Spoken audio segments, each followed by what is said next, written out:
Mirëmbrëma të nderuar shikues, mirë se vini në takimin e radhës me edicionin e lajmeve të orës 23. E nisim këtë edicion me një ngjarje tragjike që ka ndodhur pasditën e sotme në lagjen Veternik në Prishtinë, ku një person humbi jetën nga shembja dheu dhe një tjetër u lëndua, derisa ishin në një vend punishte. Brenda 3 muajsh, sipas kryetarit të sindikatës punëtorëve të sektorit privat, 8 persona e kanë humbur jetën në vendin e tyre të punës.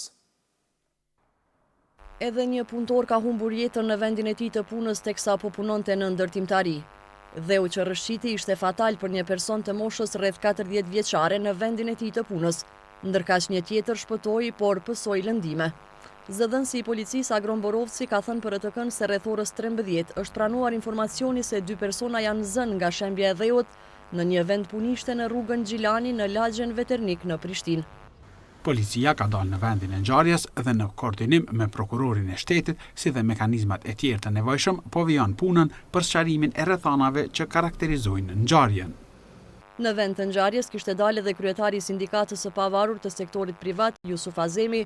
Shkaktari gjithsej është pakujdesia e pronarit kompanisë dhe aty në persona përgjegjës, sepse kjo kompani tjera duhet ta kenë personin përgjegjës me rrezikshmërinë e vendit punës. 8 persona brenda 3 muajsh kanë humbur jetën në vendin e tyre të punës, ndër të tjera Azemi, duke shtuar se edhe shteti nuk po kujdeset sa duhet për punëtorët e sektorit privat. Derisa trupi i pajeti 40 vjeçarit që vdiq si pasojë e shembjes së dheut në një vend punishte u dërgua në Institutin e Mjekësisë Ligjore për procedurat e mëtutjeshme. Personi i lënduar mori trajtim në klinikën emergjente të shërbimit spitalor klinike universitar të Kosovës. Mjeku kujdestar Avdush Bajgora dha detaje për këtë rast. Momentalisht kemi bërë edhe një CT tomografik të pelvikit edhe të abdomenit për të larguar dyshimin e një sindromit që njihet si crash syndrom. Për rastin tragjik në këtë vend punishte janë thirrur edhe ekipet e zjarfikësve. Pasditën e sotme, sheshi i Prishtinës ka qenë i mbushur me qytetarë të shumt që kanë protestuar për të kundërshtuar shtrëngtimin e energjisë elektrike. Ata thanë se nuk do të paguajnë asnjë cent më shumë, teksa bën thirrje që të hiqet dorë nga ky vendi. Qytetarët paralajmëruan protesta edhe më masive më 11 prill.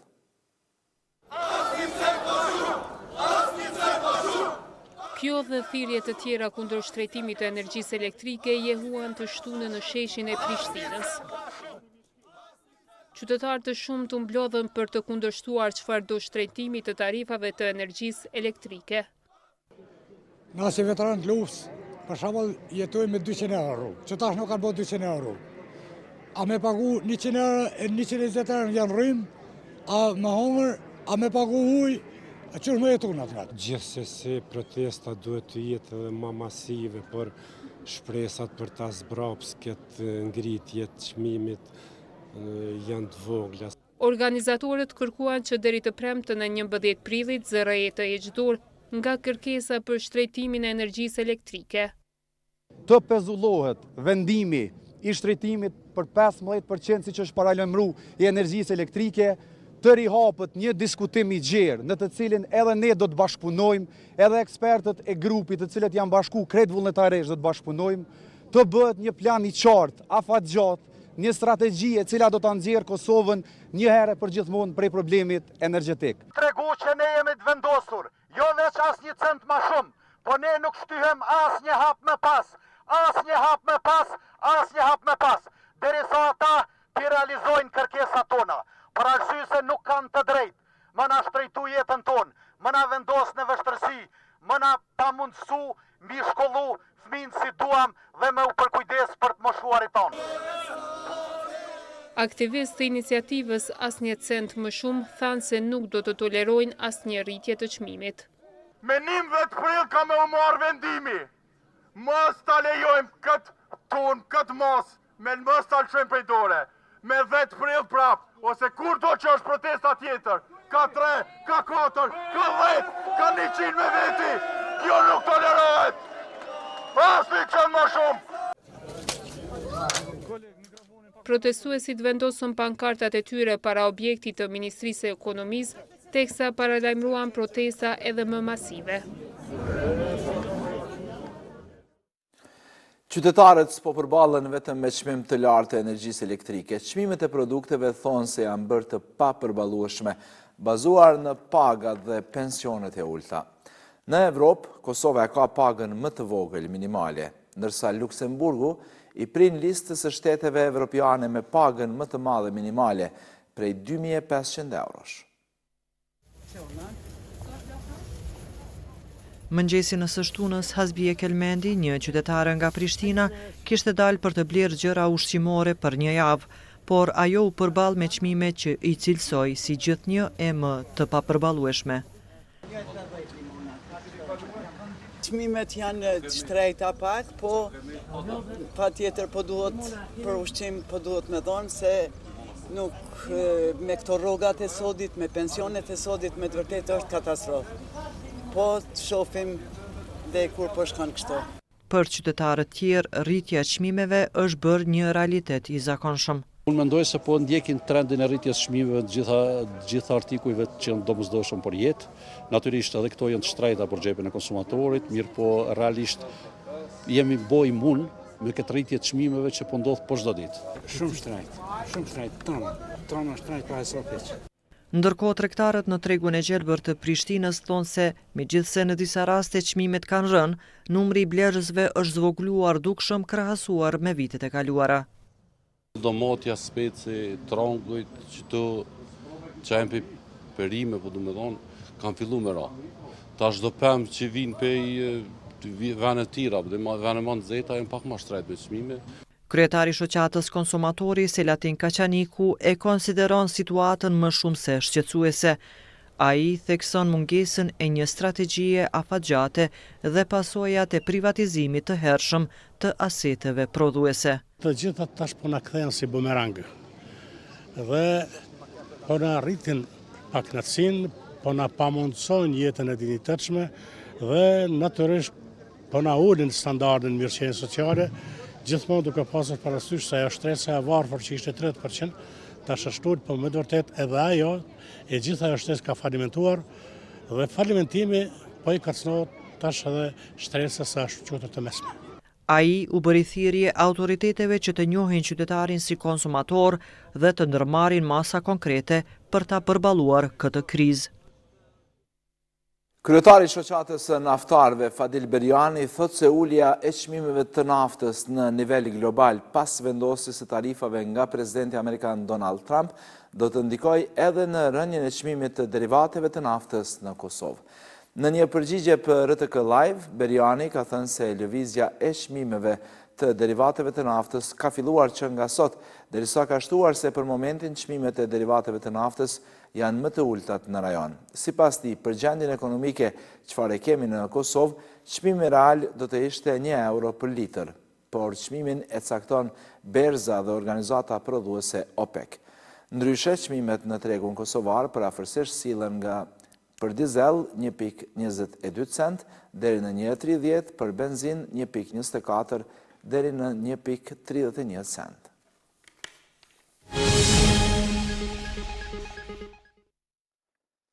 Përfaqësuesja e lartë për politikë të jashtme dhe siguri e Bashkimit Evropian Kaja Kallas nga 7 deri më 9 prill do të vizitojë disa shtete në Ballkanin Perëndimor.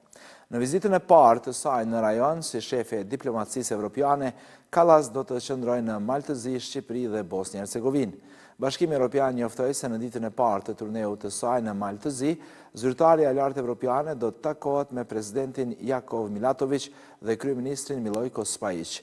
Ajo po ashtu do të takohet me përfaqësues të shoqërisë civile, kurse në Shqipëri Kallas do të ketë takime me presidentin Bajram Begaj, kryeministrin Edi Rama, ministrin për Evropë dhe çështje evropiane Igli Hasani dhe me ministrin e mbrojtjes Piro Vengo.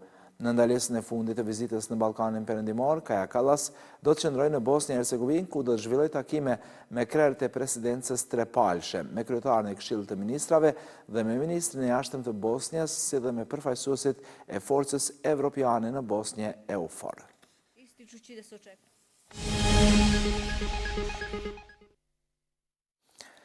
Njëra nga masakrat më të mëdha në luftën e Kosovës gjatë viteve 1998-1999 ndaj civilëve shqiptar është edhe masakra e Rezallës së Skënderajt. Më 5 prill 1999, forcat serbe ekzekutuan 98 djem e burra banor të Rezallës dhe të fshatrave përreth në Drenicë, më pas i zhdukën trupat e 24 prej viktimave, disa prej të cilve u gjetën vite më vonë në varrezat masive në rudnicë të Rashkës në teritorin e Serbisë. Njëri prej fshatrave të Skenderajt Rezalla u bë vend edhe një gur themeli të lirisë së vendit, pikrisht në vendin ku janë likuiduar në forma të ndryshme barbare nga regjimi serb, aty bashkëfshatarët e tyre kanë ngrit një lapidar, ndërsa gjakun e tyre shiu nuk e lan e as dilli nuk e than, thot kronisti i këtyre ngjarjeve ish mësuesi Hamdi Aliaj. Unë këtu si kujtim e ruaj rudnicën e Rashkës, ku trupat e pajet 36 vetëve të fshatit Rezallit janë bartën dhe janë në këtë vend këtu. Këtu shihet kur kanë filluar gjurmimet në rudnicë të Rashkës dhe mund nga ato janë kthyer në vitet 2015 dhe në vitet 2021. Si çdo përvjetor edhe në këtë, familjarët vendosin kurora me lule pranë varreve të familjarëve, veprim të cilin e bëri edhe një iri i Rezallës, të cilin forcat serbe e kishin larguar nga krahërori i teatrit e të cilin e kishin ekzekutuar. Këtu janë 98 varreza ku pushoi trupat e pajetës dhe kanë jetë për liri dhe për marrësi. Prej 98 vetëve që janë fliu për këtë liri të sotit, më i ri është Vjolca Ahmetin moshën 5 vjeçare, cila është vrarë nga forcat serbe. Dhe më i moshuri e kemi Shefqet Zabelin, në moshën 87 vjeçare. Monografi, fotogaleri dhe ngritja e lapidareve për të rënët në altarin e lirisë është obligimi gjeneratave që jetojnë dhe atyre që vijnë për të mbajtur të freskët kujtimet dhe dëshmitë e rënieve të hidhura të lirisë së Kosovës. Presidentja Vjosa Osmani i ka kujtuar masakrën e Rezallës, ku forcat serbe kryen një nga mizorit më të rënda gjatë luftës në Kosovë. Ajo ka thënë se masakra e Rezallës ishte pjesë e një plani sistematik të shtetit serb për shfarosje, duke dëbuar me dhunë shqiptarët nga tokat e tyre nëpërmjet përndjekjes, vrasjeve masive, dhunimeve, djegjeve dhe shkatrimit. Në 26 vjetorin e kësaj masakre, Osmani ka ritheksuar se nuk do të ndalet së kërkuari drejtësi. Masakrën e Rezallës e ka kujtuar edhe kryeministrin në detyrë Albin Kurti, i cili bëre omazhe e vendosi kurora lulesh. Me këtë rast, Kurti tha se 98 burra dhe djemë të rinë u përshkatua nga forcat armatosura të Serbisë, të cilat sipas tij në përpjekje të zhdukjes së krimit, pas vrasjes së civilëve, u arrëmbyen dhe zhdukën kufomat. Disa u gjetën të groposur në varrezat masive në Kizhevak dhe në rudnisë të Rashkës në Serbi. Kurti tha se kjo dhe masakrat e tjera të kryera nga Serbia janë dëshmi e gjenocidit në Kosovë që njihet edhe botërisht. Edhe kryetari i Aleancës për Ardhmërinë e Kosovës, Ramush Haradinaj, ka kujtuar masakrat në Rezallë të Drenicës, në Llovës të Gjilanit dhe në Lapqev të Malishevës. Ai ka shkruar se rruga drejt lirisë ishte e gjatë dhe e përgjakshme. Në 26 vjetorin e rënjes heroike dhe në vranisht të Suarekës janë kujtuar ata që dhanë jetën për lirinë e Kosovës. Dëshmorët dhe martirët e luftës së fundit janë përkujtuar sot edhe në fshatin Grejkoc. Në fund vitet e 90-ta, historia e lavdishme e popullit shqiptar u pasurua dhe me heroizmin e bijve të Kosovës, që rokën armët kundër Serbisë, që vriste e masakronte popullatën. Kësaj lufte ju bashkuan edhe bijtë e vraniqit të Suarekës dhe fshatrave të tjera. U arrestuan dhe përjetuan tortura për më të ndryshme në kazamatet serbe 48 personë nga fshati Vraniq, e që me shumë sakrifica u liruan pas përfundimit të luftës. Gjaku i dëshmorëve të kombit dhe martirëve të lirisë vuri gur themelet e lirisë, shtetësisë, pavarësisë së Kosovës që ne sot po shijojmë. Sot më shumë se asnjëherë tjetër, është detyrë morale e kombëtare e gjithë qytetarëve të këtij vendi, veçanërisht të drejtuesve politik të shtetit tonë, që të vihen në mbrojtje të vlerave të luftës së ushtrisë shqiptare të Kosovës. Të mësohet më shumë për luftën, të mësohen për ata që ranë gur themel i shtetit Kosovës. Për arsye se gjeneratat që vinë mbas neve duhet me ditë se këtë vend ka pas njerëz që kanë luftuar dhe kanë kontribuar për marrëdhënie të pavarësisë e Republikës Kosovës. E në ditë të tilla historike, organizatat e dala nga lufta vazhdojnë të kritikojnë gjyqin e padrejtë, siç shprehen ata ndaj udhëheqësve të UÇK-s. Me këtë gjyq të padrejtë që po i bëhet luftës sonë në kryq e kanë vënë edhe ndërgjegje në një pjesë të madhe të botës së lirë dhe demokratike dhe liridashëse perëndimore, e cila në vitin 1999 në mënyrë të natyrshme ishte bërë aleate e luftës sonë çlirimtare. Dhe jam i sigurt që në prillin e ardhshëm, në 5 prillin e ardhshëm, këtij manifestimi do t'i bashkohet edhe presidenti Thaçi, edhe kryetari Veseli, edhe Recep Silimi, edhe Jakub Krasniqi, të cilët në mënyrë të padrejtë po mbahen në Hag. Dëshmorët dhe martirët e luftës së fundit janë përkujtuar në këtë 5 prill edhe në fshatin Grejkoc.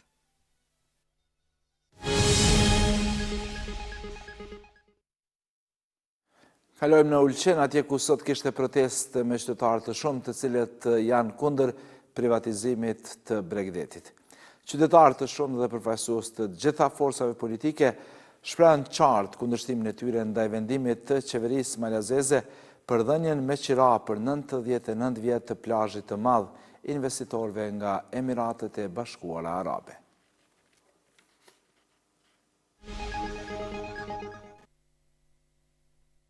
Tregjet e aksioneve në Shtetet e Bashkuara të Amerikës kanë përfunduar javën e tyre më të keqe që nga viti 2020, pasi tarifat gjithëpërfshirëse të presidentit Donald Trump vazhdojnë të shkaktojnë trazira në tregjet globale.